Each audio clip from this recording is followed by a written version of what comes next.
Hi, everyone. My name is Dr. Scott Shell, and I'm here with William Reaves. We're going to go ahead and talk to you about the Merseburg charms. So this is going to go ahead and continue the old High German series, in which case, I just finished more or less the old Saxon series, and now I want to go ahead and focus on some old High German material. But what I was doing is just looking around, and I don't remember if it was some Facebook groups or just online or whatever, but I saw that William Reaves had translated the second Merseburg charm. And I looked at it and I looked at his notes and I'm like, wow, this is actually someone who knows what they're talking about. So he actually does, address certain things like the word for Balder. Could it mean Lord? Does it mean Balder? And, so when I saw that he was addressing these things, I reached out to him, and I was already going to go ahead and do a video on the Merseburg charms anyway, but I thought that, of course, William here could add to the conversation and just kind of discuss these charms, talk about where they came from. Of course, I'll go ahead and start with the old High German and a translation, and then William is going to do some of the interpretation for us. He's going to talk about the narrative and how it fits into the maybe how it fits into the epic style and whatnot. So, all right, William. Well, do you want to go ahead and introduce yourself? I know that, of course, that, where I saw your poem, where it was translated, was actually on the Narena Society website. But of course, like you had mentioned to me before, you're not an actual member, but you do contributions and whatnot. And you also have a book that was called, what was it called again? It was based on the mothers, but yeah. Odin's wife, Mother Earth in Germanic mythology. Thank you. Okay. And in addition to that, you've also done various translations of works, right? Yeah, primarily. If you want to go ahead and even just further clarify, what you've done, who you are, and so on and so forth, so they can get a better idea.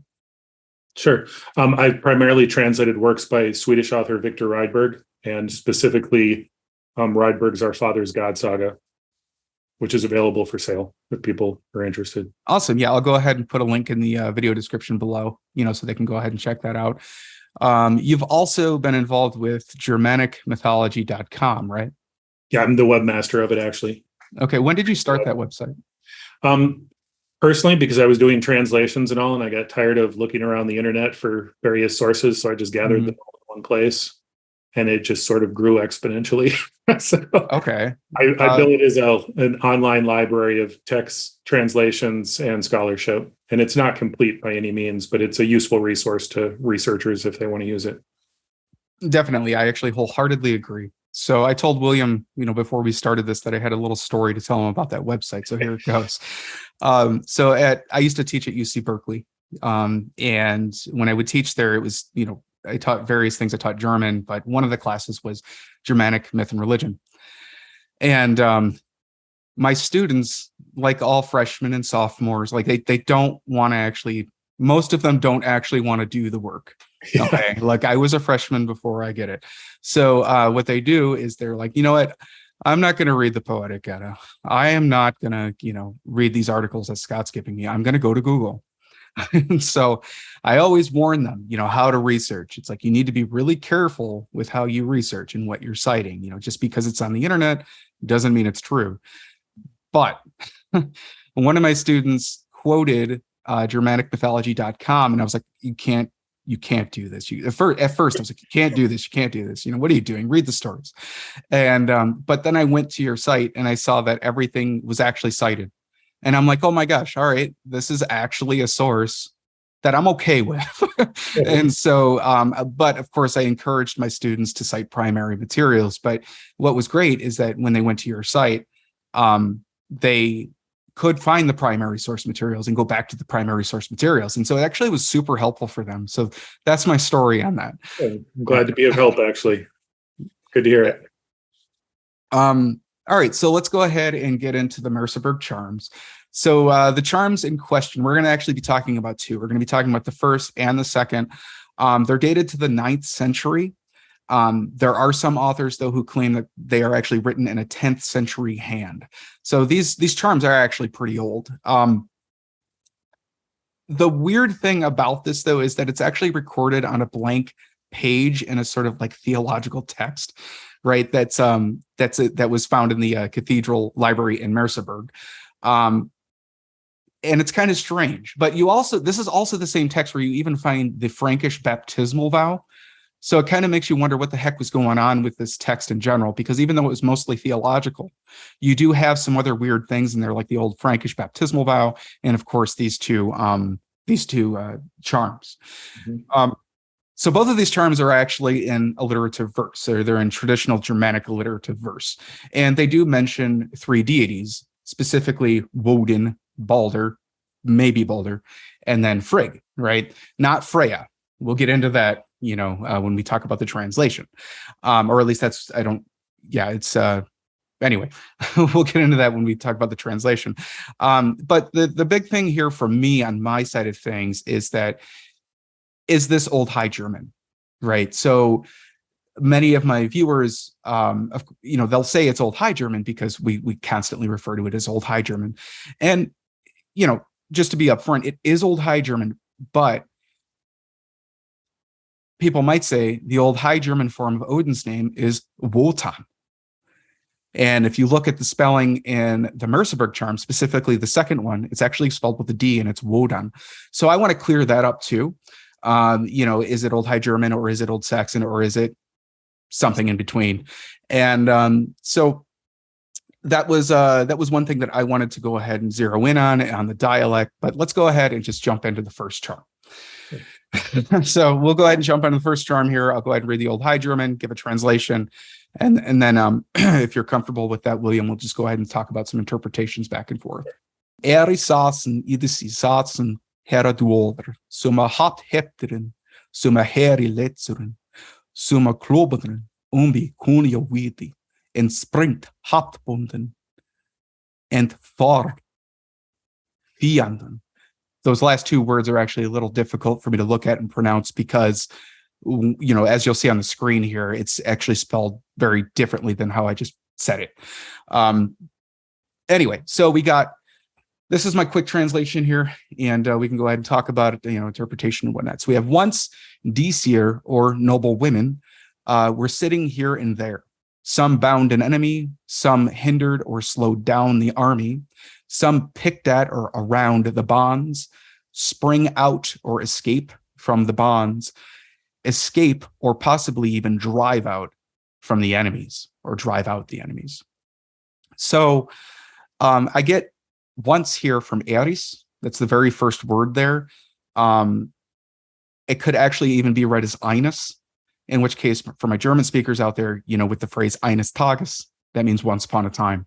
So if it is read as Eines, that's no problem to say once. And it could also be, another adverbial construction. But let's go ahead and just start with the first line. So we'll say that once the Disir were sitting here and there. I believe that here and there is a very strong, I should say, comes along with a very strong argument, as it should be read that way, even though there are multiple translations for that on how to read Herra duolder. But if you want to, William, you can go ahead and just talk about that. Do you want to talk about the first line, or do you want to just talk about the poem as a whole? My first comment was going to be on the bonds themselves. I mean, there's a couple, and the Wikipedia article covers this as well, but there's a couple of Eddic verses that talk about magical bonds and release. Okay. So is that? If that's okay, so then I'll just go ahead and go through a couple other things here. So when you go through the Odyssey, that's when I can get into the Norns and the Valkyries, and it might be a little long, but you can cut it if you want. Okay, no problem. So the first thing that I wanted to go ahead and talk about was the Herra duolder, then real quick, and I'll just finish the verse and then we can come back for the interpretation. I'm curious when you say here and there, because if I see these as the Norns, I'm thinking that kind of means everywhere. What does that mean? I don't know. Okay, well then, I'm glad you asked. So the thing is that there are a couple different ways to interpret this, and so here's how I interpret here and there. So one is, I'm going to go through a couple of them because you know what, this information may be floating around online, and this may actually be useful for people who are seeing these other interpretations. Mm-hmm. So instead of reading it as Herra duolder, there are people who also want to read this as Edda muolder, in which case means honored mothers. Hey. That's interesting too. I don't personally believe that's what it says, just because you have to basically say that the H was an error, and then you have to amend that D to an M. So, you're getting off into territory where it's like, if you look at the text within the text and you compare it within the text and you look at the orthography, you'll see that the M's all look like M's. So there's no reason to say that D looks like an M, because it's very clear all over the manuscript that the M. Yeah, exactly. We find that a lot in Eddic scholarship where things have been changed. Exactly. We were just talking about that, right? Says. We were just talking about that. Exactly. So that one I'm not a big fan of, just because there's no reason to really amend that, because it doesn't look like another M, throughout the manuscript. So whatever. So this is based on the idea also, of course, that Idiocy must alliterate with another vowel. And that's why they get rid of the H with the Edda rather than Hedda. So there's always a good reason. It's not, though, right? Because it's like you already even have alliterative verse there with the S, right? With sitting down. So Sassen and Satsen rather. So the other is that Edda could be on the earth, but again, it gets rid of the H.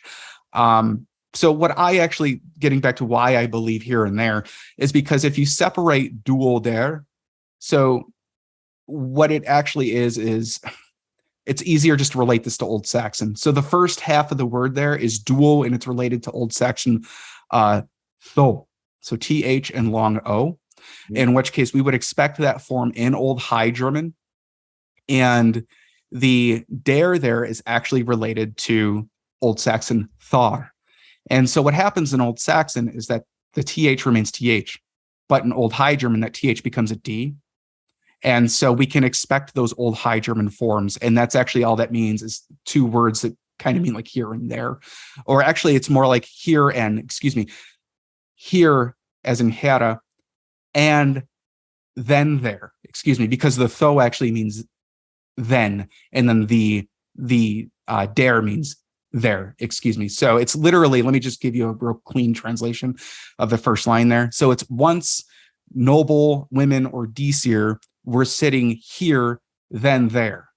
So the and is sort of implied, but that's the actual like dual there is then there. But it can also be interpreted as here and there, right? So that's, yeah.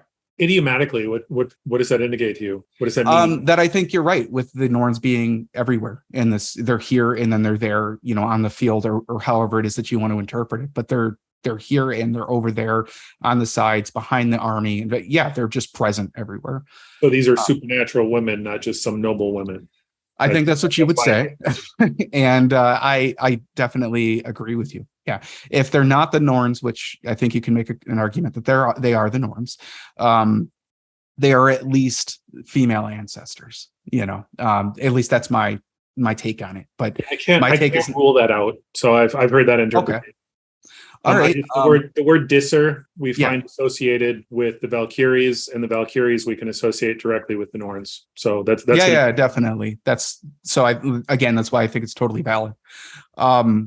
So some bound an enemy, some slowed down the army. There's no problem there. Some picked at the bonds or around the bonds.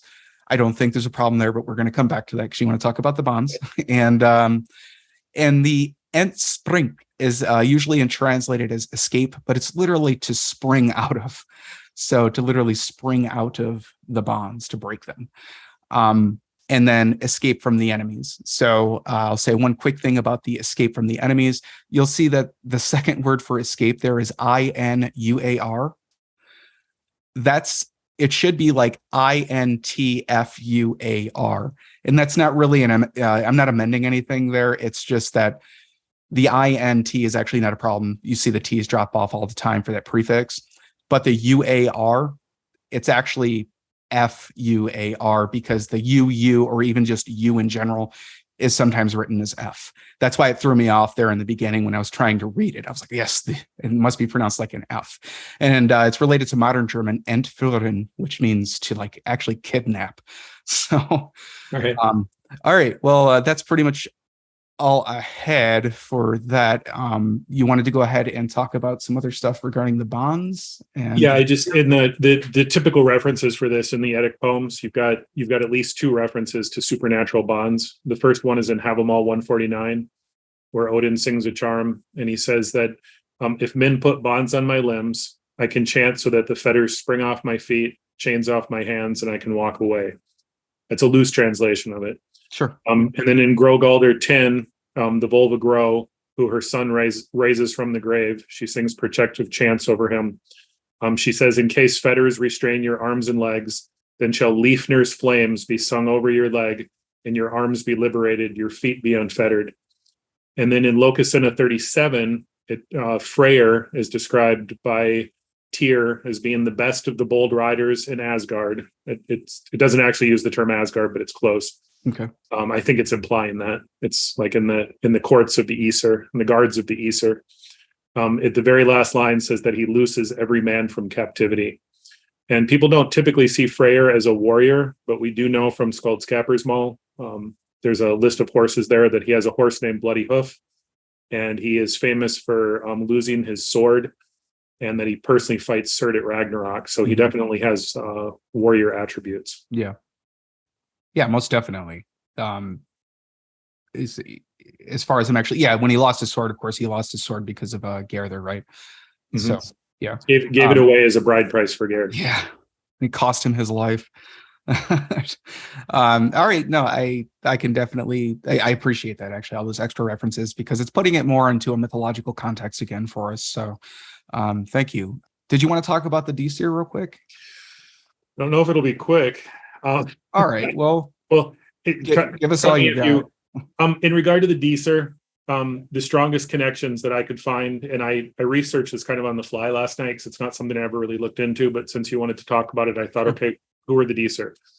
I find that the strongest strongest associations with them are with fate, weaving, and binding, and what might seem unusual is also with the sun. So in Voluspa 20, we have the famous verse about the Norns. It talks about three women coming out of the sea under the tree. Mm-hmm. And their names, of course, are Urd, Verdandi, and Skuld. Yeah. And that they choose the lives of men. And the words there, choose lives, relate them to the Valkyries who choose death, choose the slain. And they pronounce the fates of men. In the first song of Helga Hundingsbane, we have the famous passage of the Norns who come at night, and they weave the fate for the prince at his birth. And it says that it was night, Norns came, those who would shape the prince's life, and they decreed him a famous prince and the best of war leaders. And I'm shortening this here, but they plied Orlog's threads, the threads of fate. They stretched out a golden cord and fastened it beneath the hall of the moon. They hid the ends in the east and the west, and the prince possessed the land in between. And then Neri's kinswoman, who must be one of the Norns, casts a cord to the north and prays that it holds forever.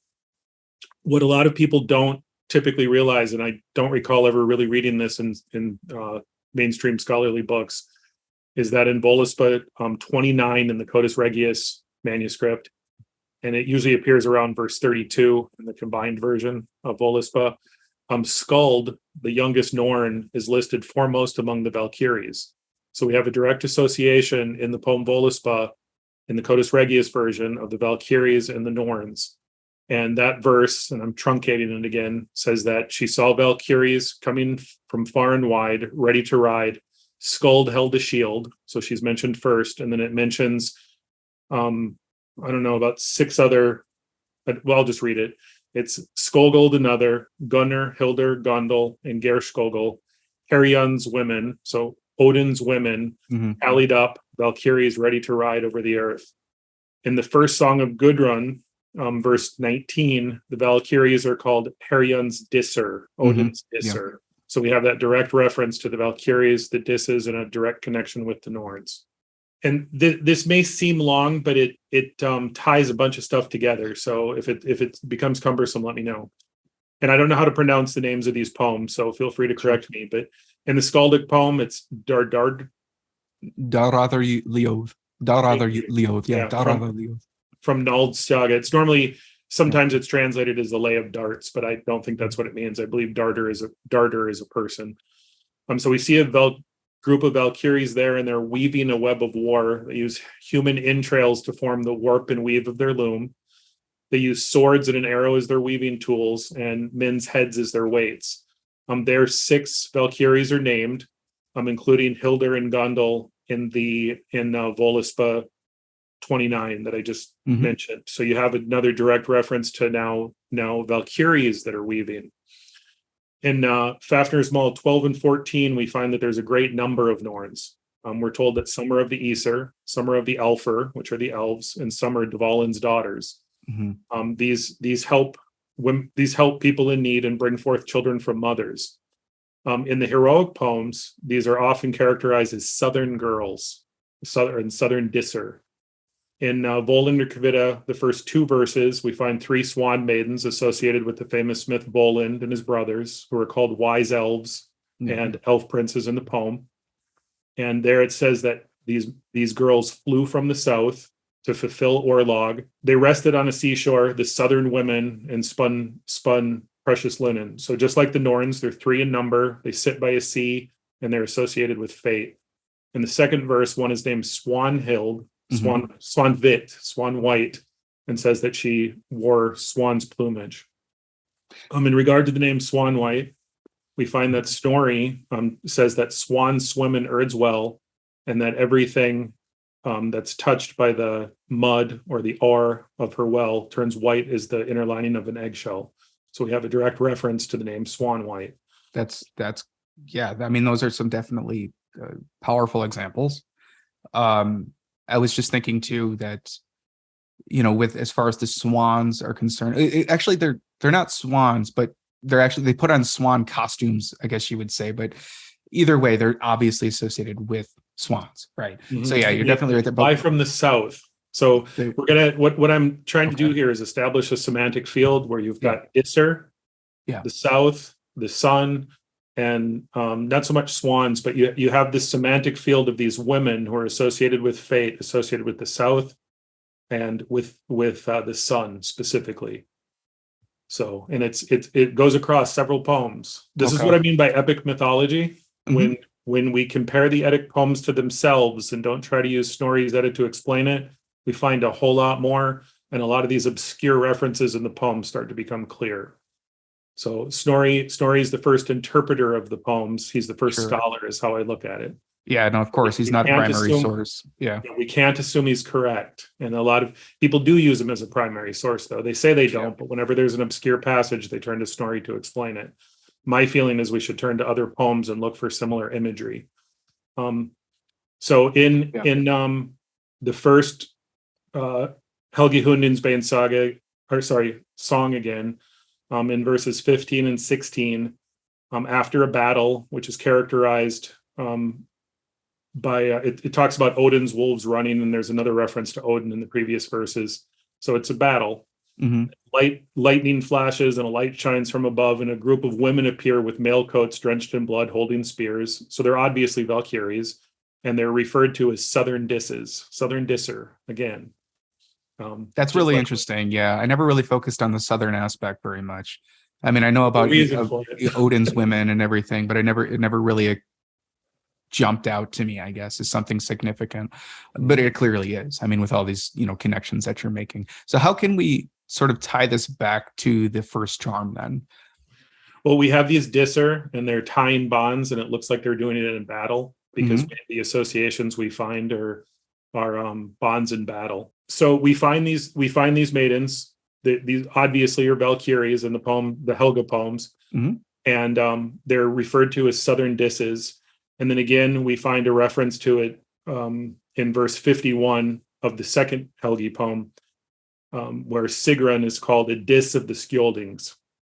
And we find that same term in Regensmal, verse 11.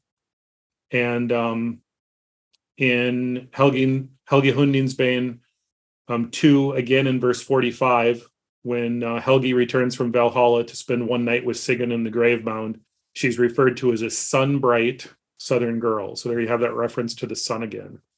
Right. So, and we specifically find the sun, Sol, associated with the South. So in Voluspa 5, the sun first rises from the south. Snorri talks about her car being made. That's a good point. Yeah. Yeah. Snorri talks about her car being made from sparks from the southern world of fire. And then, according to a skaldic verse by the conversion era poet, and I'll mince his name, but it's Eliaf Gudrunarsson, preserved in Skaldskaparmal 35. It's a conversion era poem. So he places Christ in the south by Urd's Well. So now we have Urd's Well being placed in the south. And I believe that the reason Christ is placed as a judge there is because in Grimner's Mall 30, you have the gods traveling to Urd's Well every day. They ride their horses there every day, and they sit in judgment. Yeah. Verse doesn't tell you of what, but I think I know why. I won't go into it. No, that's okay. If I can just say something to that, sure. I think that's awesome. I didn't really think about that with Christ in the South and being, one of the judges there. That ties in very, very well to all the Helion material, right? To where Christ is being equated to Odin in so many different references. I know we talked about it. There were a couple where you were like, well, it might be Odin, it might just be a criminal.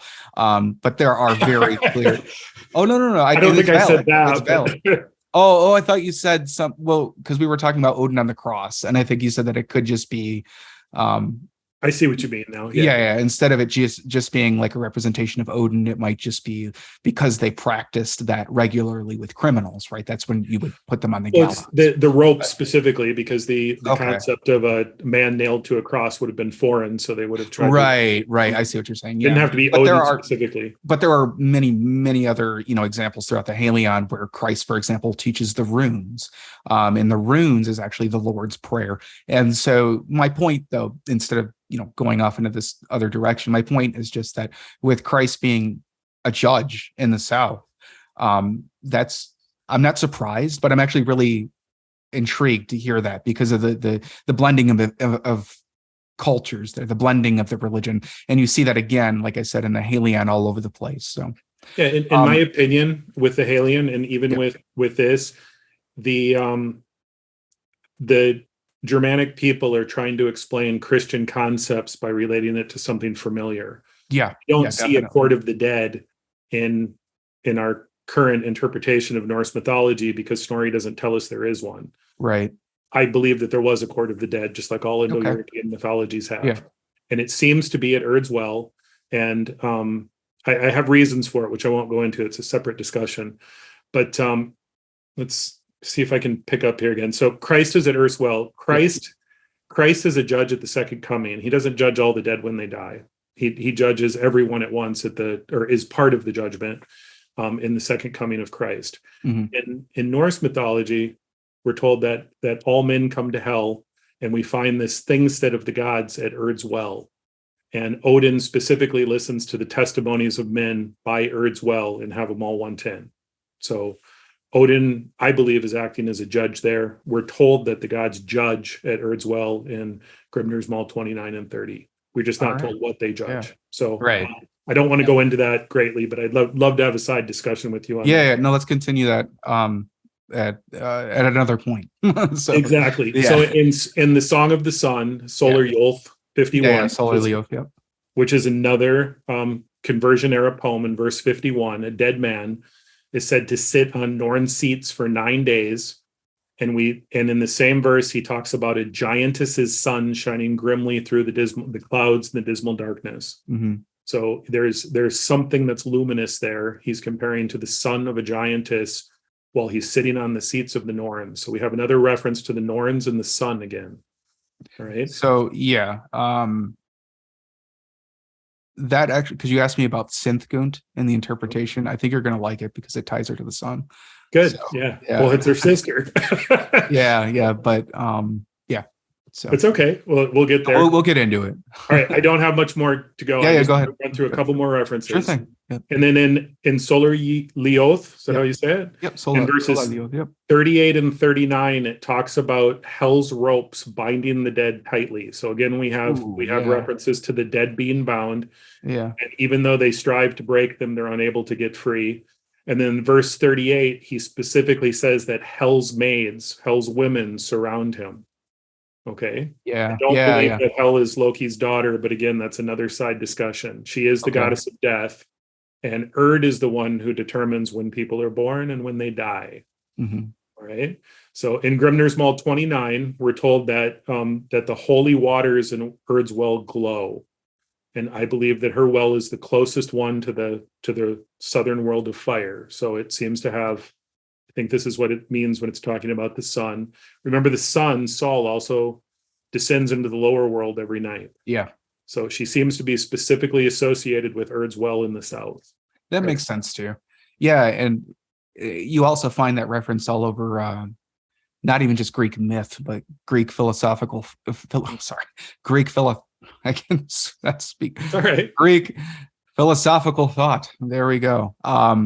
With the sun actually going down into the underworld. So I believe it's an Indo-European idea. Yeah. I really truly do. So just a couple of more references. Yeah. In Fafnus Maul 14 and 15. Well, I'm sorry, finish up. In Grimner's Maul 29, we're told that Thor cannot cross the bridge as the other gods do to get to Urd's well, because obviously his chariot would set the bridge on fire and break it. So it doesn't tell you that specifically, but I believe that's the reason why. Okay. So instead, he has to wade 4 rivers through hell to get to her well. And why I believe they're in hell, if you read the previous verses, it's talking about a flow downward from Mount Havergalmere, and it looks like the rivers are flowing through hell, and then they conclude at Urd's well. That's what it appears to mean. So in Fafnir's Maul 14 and 15 now, we're told that the bridge actually does break when Surt and his men ride over it at Ragnarok. yeah. And then according to Voluspa 50, Surt comes from the south, from that southern world of fire. Yeah. So, and I believe he's riding up the same span that the gods ride down in Grimner's Maul 29 and 30. So that's when the bridge breaks. And he arrives from the south, and lo and behold, he's carrying something called a sword called Sol Veltiva, the son of the gods of the slain. And he burns up the earth with it. Yeah. And like Sigurd Nordal, I believe that this is the sword that Freyr himself gave up. Okay. It was given over to the giants, and it ends up in Surt's hands, and he uses it to That kill could make Freyr sense too. and to destroy the earth. So altogether, we get this semantic field of women in the south gathered around Urd's well, associated with the sun, weaving, and war, who seems to literally pull the strings of mankind.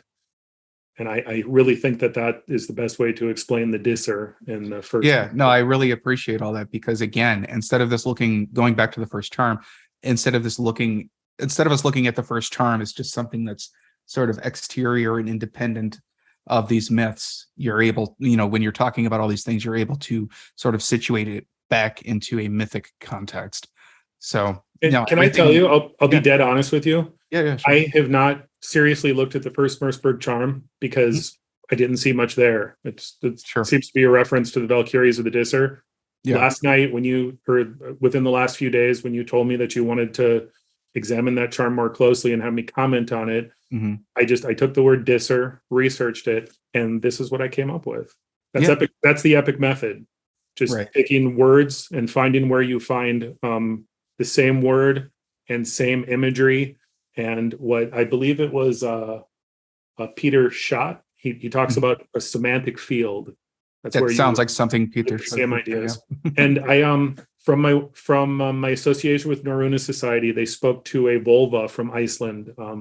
Her name is Tanya Sigurdsdottir, and she told me, I just love this. I love this image that she created. She said the Icelandic word paints pictures, and so the Eddic verses, when we look at them, it's not just the words they contain, but look at the pictures that they're painting and think, where else have I seen that picture before?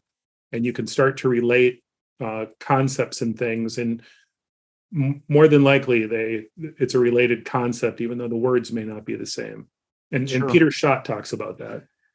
Yeah, related metaphors, if that's valid. But yeah, in linguistics, we would talk about domains. We call them domains and target domains and stuff like that. But I know exactly what you're talking about. When you're looking at more or less the semantics, for sure. But so we have to remember this is poetry. So it's not telling us narrative stories. It's alluding to stories that the intended audience knew well. So there's a lot of metaphor, imagery. There's misdirection in some of the poems as well, where they paint one picture, but they're really talking about something else. And scholars, unfortunately, have taken those things literally. And the example I'll give, without going far astray, is in Harbard's Yeah. I don't believe that Harbard there is Odin at all. It's obviously Loki, and there's multiple clues in that poem that tell you that's Loki. He's not a Harbard. The first few verses tell you that Thor is not seeing a graybeard. He's seeing a young trifling boy, and that's emphasized in about the first 7 verses. So the poet's telling you this is not the Harbard you think it is. And then there's actually a half line of Lokasina that Loki speaks that's put into Harbard's mouth. And then throughout that, I need to look into that more. Yeah, that's pretty cool. Throughout that poem, there's that. multiple references that you can tie to stories of Loki, but they're obscure, and they're obscured intentionally because the poet, as part of the entertainment, is misleading you. Yeah. Okay. Well, I'm going to definitely look into that. That's interesting. All right. Some of my views are controversial, but I can back them up if people are willing to talk. Yeah. No, that's, facts and that sounds like a perfect opportunity for me to say this now. They might be a little controversial, but like you said, you have evidence to back it up. So what I want to say is that we need to understand that there is a difference between your opinion and your argument. Like, just because, for some reason, people think that they're the same thing, and they're not, right? It's like, I'll give a full-fledged argument, like you did too. It was, everything you're saying is interesting, and it's definitely worthy of contemplation, and exploring. But that's an argument. That's not your opinion, right? And that's I wish that we could clear that up a little bit more, but that's just, I just wanted to say that, so, because it's your interpretation, but it's not just an opinion pulled out of nowhere. It's actually supported. Yeah, I appreciate that. I do, because you're academically trained, so you understand that. Yeah. Some people, if they read it in a book, that's the way it is, and you can't argue against it. Right. I had that. Yeah. No. The thing is, recently, the very first thing I always told my students when I was doing the Germanic myth class was, if I cannot argue against it, it's not an argument. It's actually that simple. So, because an argument is literally supposed to be, it's meant to be argued against. Right. So anyway, I just wanted to say that. I guess the last thing, 2 things I'll say. This is Rhenish Franconian. Okay. So this, for you guys wondering what this is. And it's not, like I said in my video with Old High German versus Old Saxon, do you know the difference, sort of thing. The thing is that if you look at this text, not all of the Germanic shifts have happened. So I'm going to talk about that for just a second. So you might say, oh, okay, well, I see this word idiocy here, and it's spelled with a D. Well, Scott, I thought that the Old High German for that was actually idiocy with a T. You're kind of right. But what happens is that that's in a dialect where you go further down south in Germany. So what I'm primarily trying to get at here is that we do see Old High German traits. Like, we'll see the dual there. You see that UO. It has shifted to UO because that happens in Old High German and it doesn't happen in Old Saxon. You'll see that the T's have shifted to that Z sound, as you see in like Saxon. And we, however, do not see D shifting to T. And that's where people, might get confused, because they would say like, oh, I thought the Old High German form of Odin's names was Wotan. And it is Wotan, but it's Wotan in the other dialect south. So this is actually still Old High German. It's just that it hasn't gone through all of the shifts yet. So it's a Rhenish Franconian dialect of Old High German. So I just wanted to go ahead and clarify that for people. All right. So one other thing too, is that if you look at the manuscript, interestingly enough, I don't know if you can weigh in here on this, but interestingly enough, at the end of this poem, there's an H written. And some people have said, oh, it's an N or whatever, and it means nomen, which is Latin, just to say the person's name. I don't agree with that, because if you look at the manuscript again, look at the primary source, right? It does not look like an N. It clearly looks like an H. We don't really know what that is. There are 2 different interpretations out there right now. One is just say this 3 times. That could make sense too, because it is a charm. The other one is just an abbreviation for here, like here, say the name of the person. So I just wanted to go ahead and throw that one tiny bit, of information out there, that's actually how that first poem ends. All right, so for the second charm here, this is very clearly in a mythic context, right? You kind of had to argue a little bit for the first one, in which case I thought was very convincing, with the Valkyries and the Disir and the Norns. But in this case, we're actually dealing with multiple gods. I'm not going to say exactly which ones yet, because arguments could be made, and we'll go from there. But so like usual, I'll go ahead and start with the Old High German here. I'm going to give kind of an on-the-fly translation here, because I did not quite prepare this one. But I've translated this so many times. It's not, nothing too crazy. All right, so it's going to be. I'm actually going to pronounce that PH as an F, and I'll tell you why later. So here we go. Fall in die Woden, foren sie Holze. So already right there, that's not Warren or Warren, that's foreign. So that actually means Foal, whoever Foal is, we'll get into that. And Woden, we're traveling, actually, because it's related to fair, or German faring. So they were faring in the woods, because that UU is pronounced as an F. Could I ask, is it yes. To the wood or in the wood? Prepositions when it comes to translations are really difficult to deal with. When it comes to the wood possible? I honestly think it was to the wood. Yeah. Okay. Because of the faring aspect. It's like, otherwise they were just kind of like faring in a circle. Right. Mm-hmm. So, I think in this context, we could say to the wood. Du ward dem Balrus fallen, sin forsberinket. So then was the foot of Baldur's fall broken, is how you can literally translate that. Do you want to say anything about that line, or continue? It gets into who Foal is. So okay. We'll go ahead and continue here. So Thu begolen Synthgund, Suna era Swister. Thu begolen Fria, Fola era Swister. Thu begolen Woden, so he wola konda. So beinrinki, so blodrinki, so lidirinki. Bein si bena, blod si bloda, lid si geliden, solza gelimedasing. All right, so I'm going to talk about the linguistics again real quick, and then we'll go ahead and jump into. I'd love to hear the language. Good to hear it pronounced. Yeah, it's funny enough, the old Saxon creeps in there on accident. It didn't this time, but sometimes it does. All right, so the first thing I'll say real quick is this is, again, Rhenish Franconian. So everything how I just explained the previous charm, it applies here too. The Rhenish Franconian dialect. So full. The reason why I believe it's pronounced as an F is because if you do pronounce it as a P and you relate it to pool, or not pool, but some form of boulder, the problem right there, and again, this is not foolproof, but the problem is that you have to be able to explain why there's no alliteration. But we'll come back to that, because we'll come back to that. So then we have Balder being mentioned here. And of course, if you want to talk about this, people have also said that it's actually Odin, because it could just be referring to Lord, because Balder can also be referred to as Lord. I know you're familiar with this because it's on your website. That's where I saw you talking about this. Then Begolen Synthgund, and Synthgund here actually it's amended, but it's rightfully amended. It's actually in the manuscript. It's actually Sithn, which is really bizarre. So it's just, they flipped it around. It's supposed to be Synthgund. I 100% agree with that.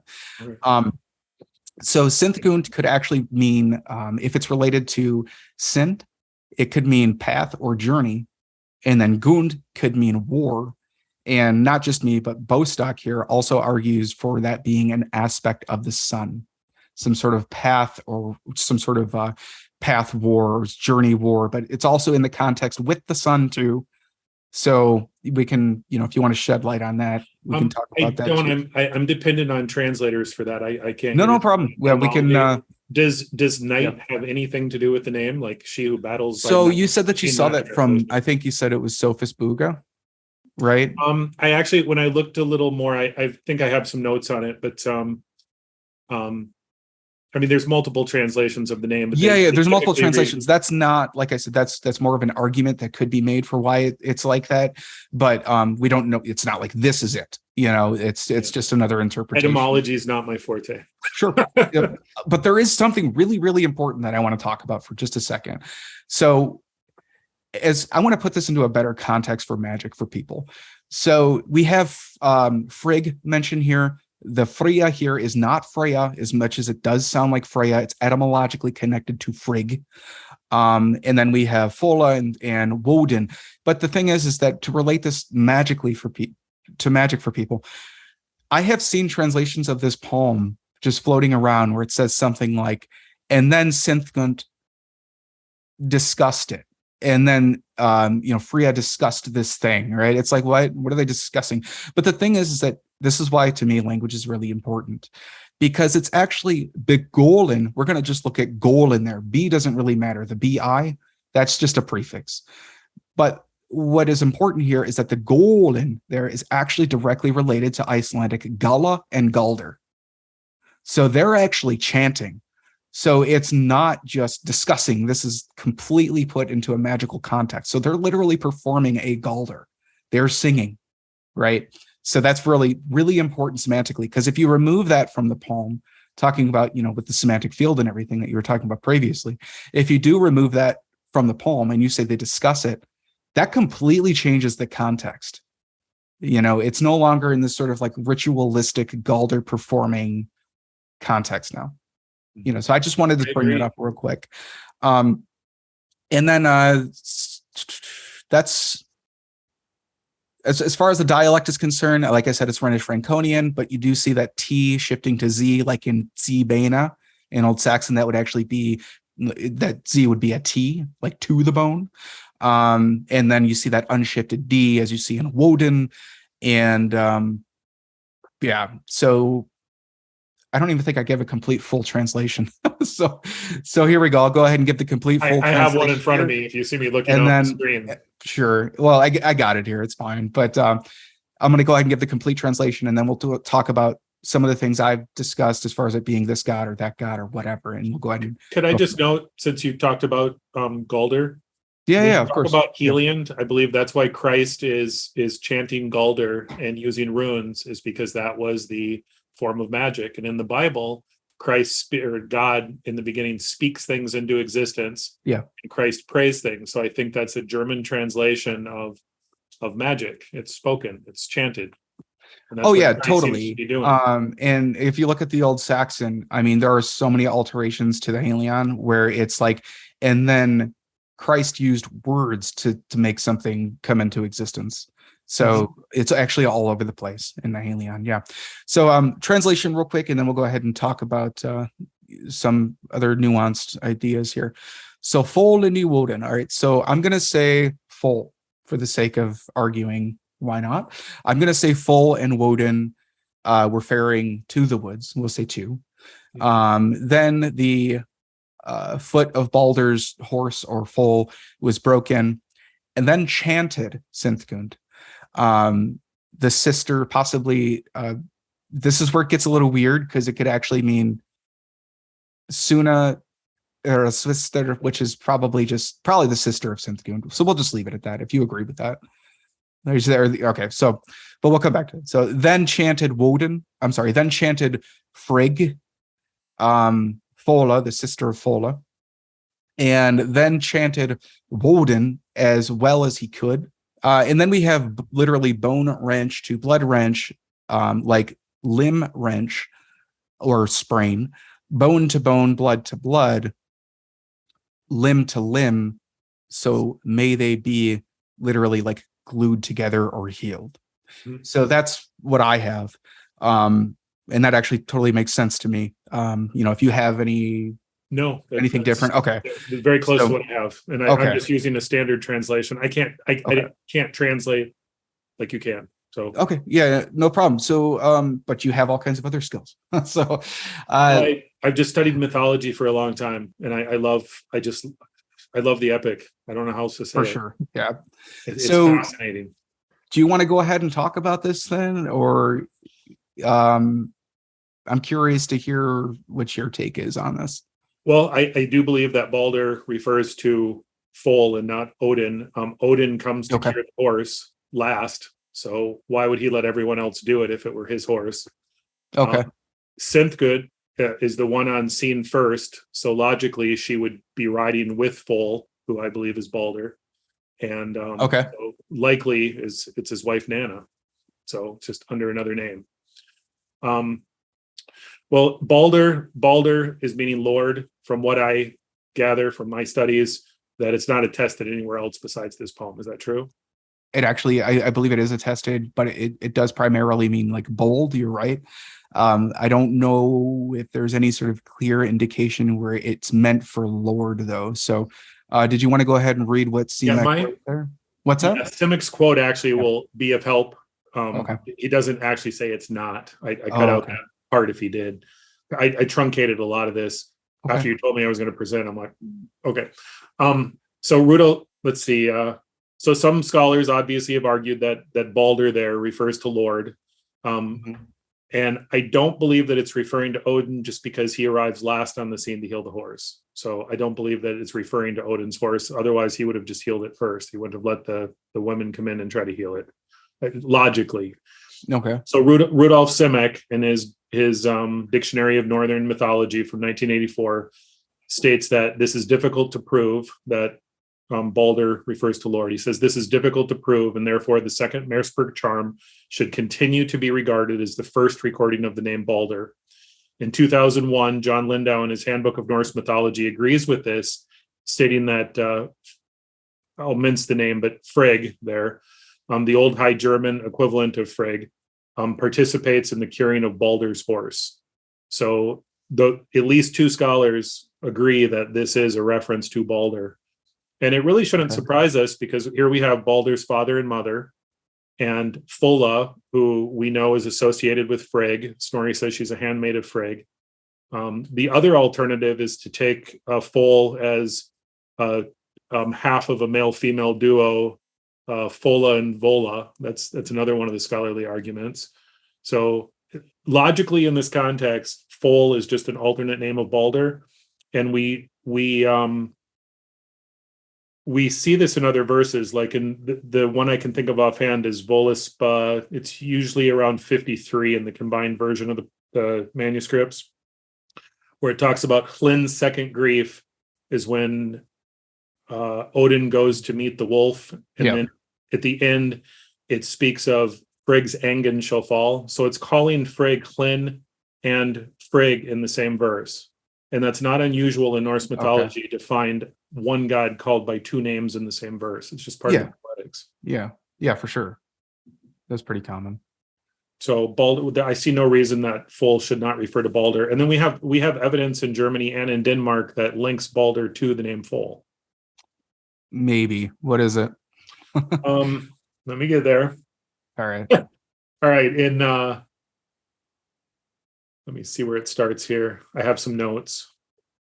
All right. First off, Balder is emphasized as a rider in Lokacinna 28. When Loki admits to his death, he says, "I'm the reason you no longer see Balder riding to halls." Right. And then in Saxo Book 3, in his story of Balder, he talks about Balder himself being lamed and conveyed around in a carriage before his death. And in the same narrative, he talks about Balder's horse opening up freshwater wells for his men. I won't quote the passage there, but basically Balder's horse his hoof strikes the ground and a freshwater well springs up. Okay. To slack the thirst of his men. So in Saxo's statement, Balder's horse has the power to open springs, which are called by his name, which gives us additional insight into the name Fol. So in Denmark, we find Balder's, can't pronounce it, but Balder's Branda, Balder's Spring, recorded as early as 1321. And of that, Benjamin Thorpe states that on the right-hand side of the road leading from Copenhagen to Roskilde, there is a spring called Balder's Brand. The tradition among the natives is that it was produced by a stroke of the hoof of Balder's horse. And we also find a Balder's Bruno in the Eifel Mountains in the Rhineland Palatinate. In the same regions, we discover legends of Frau Holla and Frau Woda, who is the wife of Odin. Similarly, in Germany, we find references to Fohlspring and Fallspring. In Thuringia, there's a Fohlsbrunnen, not far from the Saale River, or Saale River, which lies near a village named Fohlsbronn. And in the Franconian Steigerwald, there's a Fallsbrunn. So of the German village Fulsau, first recorded in 774, Jacob Grimm says that he interprets it as Fols Awa, an old heathen place of worship, where he says that the gods were worshipped in areas called Is, enclosed by brooks and rivers, where fertile rivers produced pasture land and forests. And then he relates that to Old Norse terms like Odinsai, Thorsai, and Helsai. And so we can, how we can directly relate the name Balder to Fol. In Snorri's prologue to the Gylfaginning, Odin's son Baldeg, whom we call Balder, ruled the country that is now called Westphalia. According to ancient tradition, people in their countries often took their names from an ancient ruler. So like the Franks in France from Franco, the Angles in England from Angul, and the Danes in Denmark from Dan. Therefore, the name Vestfall or Westphalia can logically be explained in the same manner if Balder was known as Fol or Fall and gave his name to those districts. I need to look into that. Yeah, the etymological connections there. But that's still, that's intriguing. Yeah, I need to look into that. And just logically, it explains. We've got Odin and we've got Odin and Fall riding to the horse. Fall is first, so he seems to be most important. And then there, Balder's foot, the horse of Balder's foot is Brain. So Fall just seems to be another name of Balder in the same. I really do agree with you, especially with all that the evidence that you just gave all throughout Germany too, and Foals or Brunner, I think you said it. But either way, all the Foals are mainly comes out of Grimm's Teutonic mythology. Yeah. It's all there. Okay, yeah. So you do pronounce it as Foal though, right? Not Pole. I pronounce things as a reader, not as a linguist. Oh, no. The reason why I say sorry, it's just that I wasn't trying to be pedantic. It's just that. Oh, no. I may mispronounce things. I admit that. Oh, no. It's just to put it in a better context. It's just that some people, the reason why I said maybe it's Balder is because people have also pronounced it as just a P. So it would be pole rather than full. And that doesn't make sense to me, because if you pronounce it as pole, then there's no alliteration in the verse whatsoever, or that line whatsoever. And so that's why I said what I said, because people would then go ahead and relate it to toponyms with the word pool in it. Mm-hmm. But it could, or pole rather, and say like, oh, Pole's lay is the same thing as Balder's lay or something like that. Yeah. And Balter, I don't really agree with that, because it could just literally be pool, actually, rather than just full. But if you actually do pronounce that as an F, I'm even more on board with what you're saying, because the F alliterates then with foreign. So what I'm saying is that your argument makes sense both linguistically and a little more zoomed out when you were comparing all of the places connected to Fol and Balder. So I don't know. I'm actually pretty convinced now that's because I'm honestly pretty convinced with that. Well, what I do, I just look at scholarship. I read a lot of scholarship. I have over the years anyway. I've read more in the past than I do now. But I just try to pull out the best arguments based on the evidence. I go to the sources myself. I look at what the scholar's saying, and where it's opinion, I have to weigh the opinion versus the facts. Sometimes it may be right, sometimes it may not be. Sure. Yeah, but this is also exactly why I wanted you to come here and have this discussion with me, because like we're doing right now, I'm sort of emphasizing that, the linguistics aspect still supports what you're saying, because the alliteration is there. It should be pronounced as full, and then you're giving all these connections too. So I really appreciate that. So we can move on. I don't think it's Lord. So thanks, William. I appreciate working with other people for that exact reason, because I am not professionally trained in this. I can make arguments. I may be dead wrong. And I've changed my opinion multiple times over the years as the evidence supports that. Same So with working me. with people who have additional knowledge is always helpful. Definitely, man. So we can say that that is not Lord. I think it's going to definitely be a reference to Balder. I agree with you there. So we have the chanted part now doing Galder with Synthgunt and Suna. Did you want to talk about the next 3 lines with Synthgunt, Freya, or Frigg, and then Woden? Yeah, let me Sure. I'm going to skip over the do you want to hear anything about Vola? It's not much, but yeah, go ahead. Yeah. Well, Vola, we find in the prose introduction to Grimnir's Maul, Frigg sends one of her handmaidens, Fulla, to King Gerad, and in the prose Edda, Snorri explains Fulla is a handmaiden of Frigg who keeps her casket and personal effects. So in the second Merseburg charm, the fact that she's her sister just naturally explains that close relationship. Yeah. And in Gylfaginning 35, and in an older strophe by Evend Skuldespiller, preserved in Skuldskapper's Maul, she wears a golden headband. And this in her role as Frigg's casket bearer suggests some sort of a goddess of plenty, an appropriate role for the sister and handmaiden of Mother Earth. Yeah, that totally makes sense. So it could even reference the dawn, as the rising her head above the horizon. So I believe that Fulla is just Fulla of the Edda. Okay. Yeah, no, I agree with you there too. What about Synthgunt? Synthgunt, I hate to make arguments based on etymologies of the name. I think it may be helpful here if we can relate her to night. Rudolf Simek, he said that if you just follow the manuscript reading, that it means the night walking one, but he doesn't explain why. So I can't argue the meaning of the word. But still, like you said, you're doing your research. You are citing Simek. I mean, he's a knowledgeable source. So I'll look into that and get back to people. Okay, with Suna, we see that she's accompanied. Sorry, we see that Suna is accompanied by her sister Synthgunt. Yep. And since Synthgunt is riding closest to full Balder, she's the first one on the scene. Logically, that's Balder's wife. So it seems to be another name for Nanna. Okay. Yeah, and especially when you have the pairing, right, of Woden and Frigg.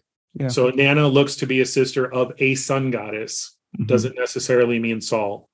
In Beth Threadner's Maul 47, we see that Saul has a daughter who will ride after her. And Suna's sister Synthgunt, therefore, may represent a moon goddess. The primary argument against that is that the moon is male in Norse mythology. So these may not be Saul and Mani, but they may be children of Saul and Mani who will take their parents' path in the next world, possibly. Okay. Yeah. With Balder's wife Nanna, her father is given. We see the name of her father in several variants, which may be of help, but again, it's all speculative. So this isn't an argument; it's just some possibilities. Yeah. No, I mean definitely, and I mean hopefully we've been able to already clear up some misconceptions for this poem. I think we can agree that Full is Balder. That makes sense. And as far as the pairing of Odin and Frigg, and then you have Synthgunt and Balder, that all makes sense to me. And then of course Odin being I guess people sort of interpret this like Synthgunt tried it and failed.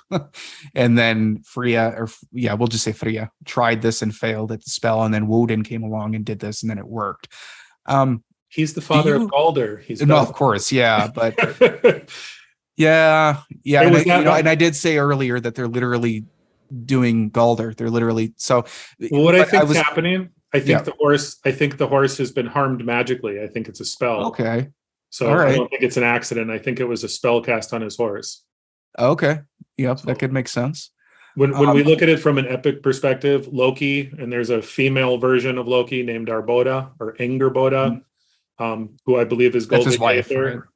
And Golvig Hathor is the master of Sather magic, witchcraft. Yeah. So well, actually, I'm sorry, it's not his wife. I need to correct myself there. But he had Fenrir, Hel, and Jormungand with Angerboda. But anyway, probably a different discussion for another day. I can talk about that. No. We'll talk about that again. I know. I'd love to talk about that. We'll just leave that open. So yeah, I don't know. We have the bone to bone, limb to limb, blood to blood. May they be glued. Of course, you and I both know that this is a very broad Indo-European theme. This spell is very old, so there's no reason to connect it to Christianity. We do have versions of this later where Christ is there with I think Saint Peter. Yeah. And, so it's just another example of where Christianity is, I don't want to say assimilating, but it's just a blending of cultures again, where Christ is supplanting Odin and other saints and other gods and what. Probably a popular healing spell. So it just religion changes to keep the spell, you have to change the religious nature of it. Yeah, definitely, for it to survive. And clearly it was, whatever the case was, it was a very effective spell for them because, it lasted since Indo-European times. So if I could make a couple points about Nanna's father, if the one who's writing closest to Balder is Simke, so that's probably his wife. Mm-hmm. Nanna's father in Saxo, he's called Gevar, and the name could be translated, I'm not saying it is, but it could be translated as like a ward of the atmosphere, a ward of the weather. So it seems to be something with aerial phenomenon. In Hlindajol 20, she's called the daughter of Nokvi, which refers to a boat or a boat captain. So if we put those two things together, something a ward of the atmosphere and a boat, that would indicate possibly the moon. And then in other words, the crescent moon being seen as a boat sailing across the sky. In Gylfaginning 32, Nanna is called Nef's daughter, and in Beowulf, we find a Nef, with an H, Nef, is attacked and burnt by a vassal, which is the same fate that Nanna's father, Gevar, occurs in Saxo's version. So he's attacked and burnt at night by a vassal. And if this has any sort of nature symbolism, I think it might refer to the harvest moon, where the moon appears large and orange on the horizon. Mm-hmm. So we also have this image of the man in the moon carrying a bundle of sticks. So there might have been some sort of a legend about the moon being burned on the horizon. Which would explain the harvest moon. Yeah, no, that again, that makes sense. And I really appreciate your interpretations because, again, they're not just, they're well-founded, so I really appreciate that. This is completely speculative. No, of course it's speculative, definitely. But again, you do have certain, reasons for backing up your claims. So I really appreciate that. You might find this interesting then when if we're talking about solar and lunar imagery here, we have a family of gods riding across the sky with a sun goddess. So it looks like a celestial procession across the sky. We know from Grimner's Mall 30 that the gods ride daily across Bifrost, down to Erd's Well in hell. So we have the gods constantly riding against the sky. You have imagery of the gods in chariots, which seem to be astral references, the constellations at night moving. So gods moving in the sky seems to be a common theme. Yeah. And so here we're told that they're going towards the wood or into the wood. In Grimner's Mall 39, it talks about Saul being chased by the wolf, and she goes to the Varna Vidder, to the wood each night. And when we trace that down, Varna it's related to the English word warn, like to warn off, and it can mean to protect. So it's usually translated as the protecting wood. But in the English poem Widsith, you find a reference to Billing being the ruler of the Varns. So maybe the Varns here are people. So this Saul is traveling to the forest of the Varns, the wood of the Varns. We find the story of Odin and Billing's girl in Havamal 97 through 101. Yeah. And there's a lot of solar imagery. So Odin in verse 97, he finds Billing's girl sleeping on a couch. He's sun bright. It's disastrous. It'll be disastrous for him if they're not alone. So he comes back the next day and or comes back at night rather in verse 100. And there's bold warriors all awake. Dogs there. Right? Yeah. Well, that becomes relevant. It's in the next verse. There's there's bold warriors all awake with lights burning, bearing torches. So if we think of this as solar imagery on the western horizon, as the sun sets, it looks like there's burning torches, the red and orange fires in the sky as the sun is setting. And then the last verse, he comes back in the morning and she's gone, the whole household sleeping. There's no more burning torches on the horizon. And he finds a dog tied to the bed, which I think may be a reference to the wolf chasing her, possibly. That's a little far-fetched, but it's we have a reference to a dog, which is unusual. Yeah. So how we can relate this to mythology here. Yeah. In Baldur's Dreams, verse 11, it talks about Vali, the son of Balder, okay, with the foal here, being born in western halls. So this story of Rind we find in Saxo Book 3, and it fits pretty well with what we're finding in the story of Odin and Billings's girl there. So it looks like this traveling across the sky to the wood is what normally happens with the sun. That's why you were wondering if it was to the wood rather than in the wood. Got it. Exactly. Yeah. And like I said, the foundational linguistics supports that. So because it's literally faring and then the directional prefix. So we seem to have preposition. What's that? We seem to have these on the eastern horizon. You have the elves. You have Delling's door, and he's singing the song. So you seem to have elves on the eastern horizon.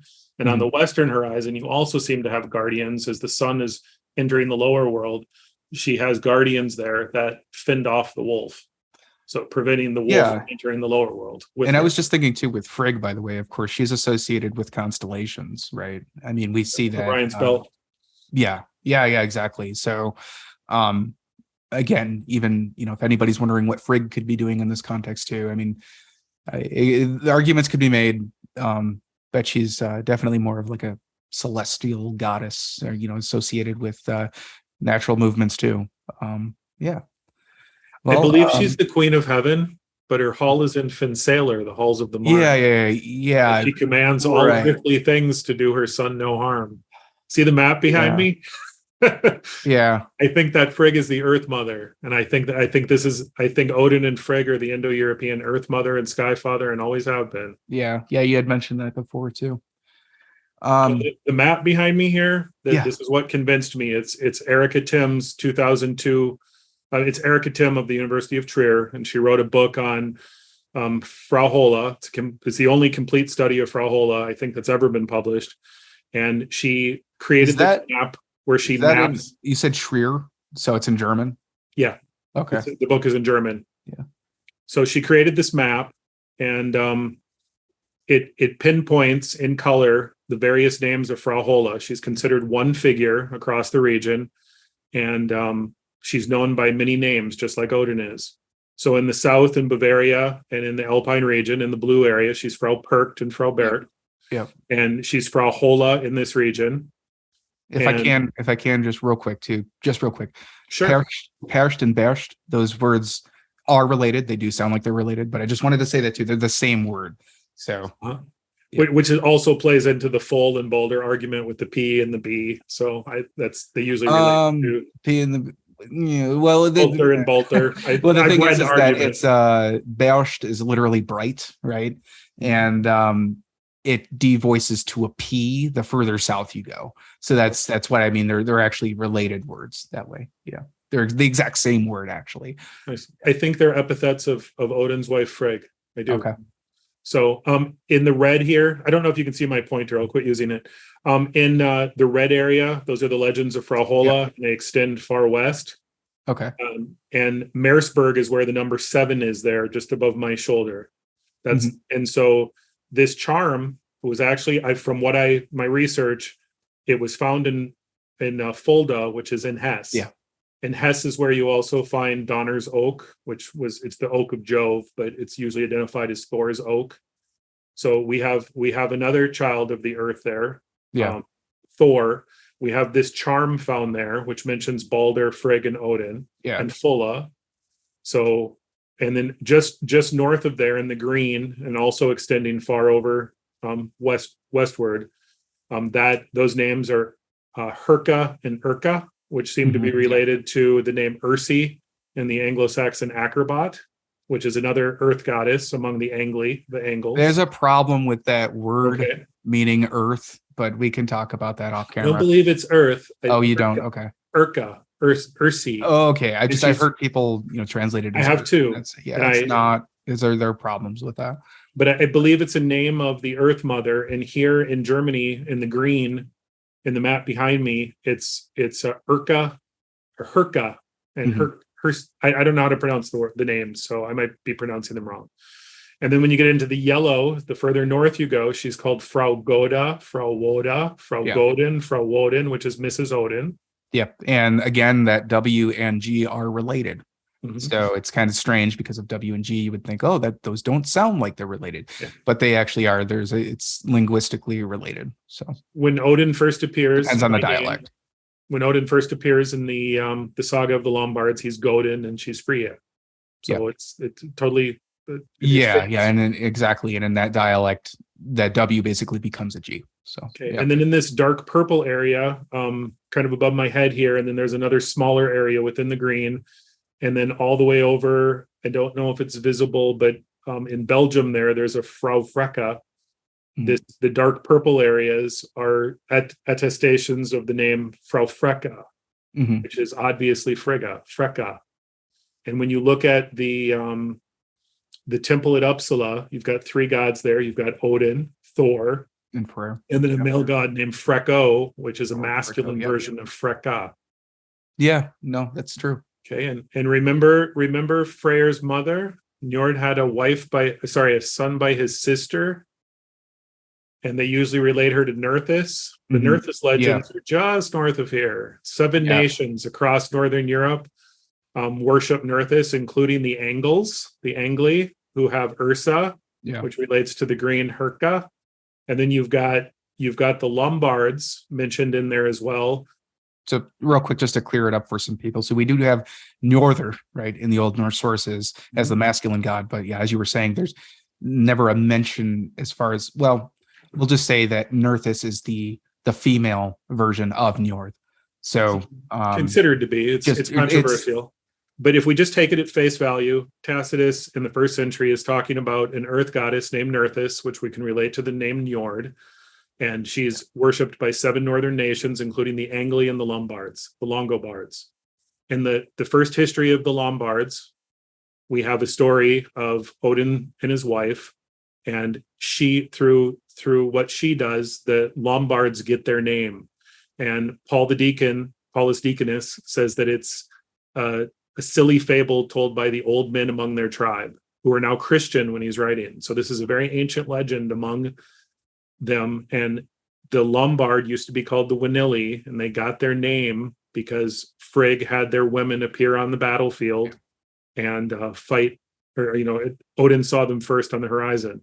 Tacitus says that the Lombards are a small tribe but very fierce, so that would explain it if their women fought on the battlefield with them. And they're already called the Lombardi, and in their own legends that name was given to them by Odin's wife. In the 1st century, they're venerating Mother Earth, who's Nerthus, who appears to be Njord's sister and the mother of his son.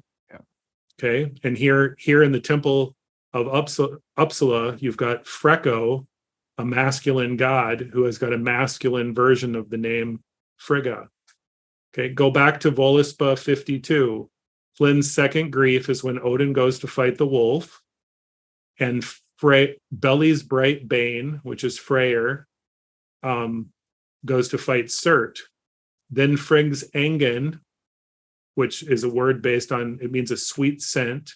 So then Frigg's sweet scent shall fall. So if you look at this, Frigg is the mother, she's the earth mother, the one who commands all earthly things to do her son no harm. Her son, by her brother Njord, would be Freyr, who's the god of harvest. When Surt comes with the sword, he burns up all of the crops, and then the Frigg's sweet scent, because the plants are now gone, Frigg's sweet scent dies. So in that verse, it looks like Flynn's second sorrow is when Odin who is in a sense is the symbol of the sun, the one eye in the sky, when he's swallowed by the wolf. So the sun goes black, and the harvests are burned up when Beli's bright bane falls before Surt's sword. Then Frigg, the Earth Mother's sweet scent, shall die. And then in the next verse, Thor dies, and the names of the Earth Mother are repeated over and over, like Fjorgen, and I can't remember the other ones right off the top of my head, but you get a repetition of the names of the earth. And then in the next verse, Earth itself sinks into the sea. So we look like we have a family of gods with Frigg as the mother, Odin is the all-father. And then in Egil's saga, in Sonatorek verse 2, he calls the gods the children or the progeny of Frigg. And if you read Tacitus in chapter 45, after he talks about Nerthus, he talks about a tribe who has a language very similar to the British, who worship a goddess called the Mother of the Gods, and they're very diligent in agriculture, and their emblem is a boar, which we can relate to the Vanir gods. So Frigg appears to be a Vanir goddess by birth, and her brother is Njord. So when the sons of Bor raise her out of the sea, raise Earth out of the sea, they're separating her from her incestuous union with her brother. And then it's said in Locust Sinai, I believe 26, that Odin and his brothers all mate with her. Mm-hmm. So, but she's Vidr's wife. She's Odin's wife. So it looks like that's where the three god tribes come from: the Aesir, the Vanir, and the Ulfr. They're all descendants of Odin's three brothers by Frigg, who's the Earth Mother. So, and if won't get into it, but if I can present my argument about cosmology one day to you, mm-hmm. all of this makes sense. What happens is that when Surt burns up the world, he, if you accept the theory of the world mill, which Clive Tolley goes through, it looks like that's the structure that the Earth is built on. So you have a mill with Midgard as an island in the sea, and then Ymir's skull, which is the heavens, sits on top of the millstone. So when Surt burns up the world, what happens is the entire world mill structure is destroyed, and then what's left is the underworld, and that's the new world that rises out of the sea. So in Voluspa 7, when it talks about Idavol, which is usually translated as something like the eddying plains. Shining plains or something. Or sometimes eddying or eternal, eddying waters. That's a common interpretation of it. That is the plain with the three wells that exists in the underworld. In the southern part, it's warm because it's nearest the world of fire. That's where Urd's well is. Mimmir's well is in the center, and Snorri says that's where Gunungagap once was. Mm-hmm. And Hvergelmir is in Niflhel in the north. So the created world was created all on top of that, and Surt at the end of time burns it all down. So it's the myths, when you look at it that way, all of the Eddic poetry is consistent, and it's all referring to this chronological epic, and this is what it's talking about. Yeah. Snorri's story has misled us. Because he calls the gods men and puts them on earth. Yeah, he does that in his prologue. I mean, but he interprets the poems of this. That's true. That's the problem. Yeah, I mean, you and I talked about that a little bit, but like I said too, like a lot of scholars, they look at the prologue and they don't even take it seriously. But let's not get into that, because I know. Yeah. If you take the prologue literally, we'll get away from it. But if you take the prologue literally and understand that Snorri accepted that and translated the poems that way, you can unravel all of this. All right. Everything becomes consistent rather quickly, and then things like the Merseburg charms make sense. So maybe another video. Yeah. All right, cool. So real quick, William, let's go ahead. Do we have anything else that we want to briefly say about the second charm? If not, we can go ahead and wrap it up. Not really. No, I'm good. Okay. And thank you for indulging me in that last part. I'm sorry. No, definitely. No, I mean, we have lots to talk about for sure. So yeah, just to quickly wrap up, we have these first two charms, right, dated to the 9th century and a 10th century hand. The dialect is Rhenish Franconian. As far as the second text is we'll say the first text is concerned, I think we came to the conclusion that, it is the Disir, obviously, that are sitting here and there. In other words, they're everywhere. and you connected it to Havamal and all these other different sources too, to sort of explain the concept of the bonds and loosening the bonds. And of course, we dispelled, I think, a couple other interpretations for the Hera du Oder thing. Going on to the second charm, I am convinced that Fol is Boulder now. So, and again, because it also plays with the alliteration there, that just totally makes sense. And again, they are not discussing, they are chanting, right? They're literally performing Galder. I mean, that's not some sort of modern translation I'm trying to give you. I mean, it literally says that they're singing specifically a magical chant. If I can go ahead and just add one quick small thing to that, Galder, as I said, is also related to Gala, which means to like sort of sing, but in a reference to roosters, actually, in Iceland. But if it's reconstructed into Proto-Germanic, I think it's Vladimir Orel who suggests that it's of imitative origin. And so actually you're kind of imitating the call of a raven. So take that into consideration too. And then of course we have, bone to bone, blood to blood, limb to limb, may they be healed. So thank you again, William Reaves, for coming on here and discussing this with me. You definitely have given me a lot more context to work with.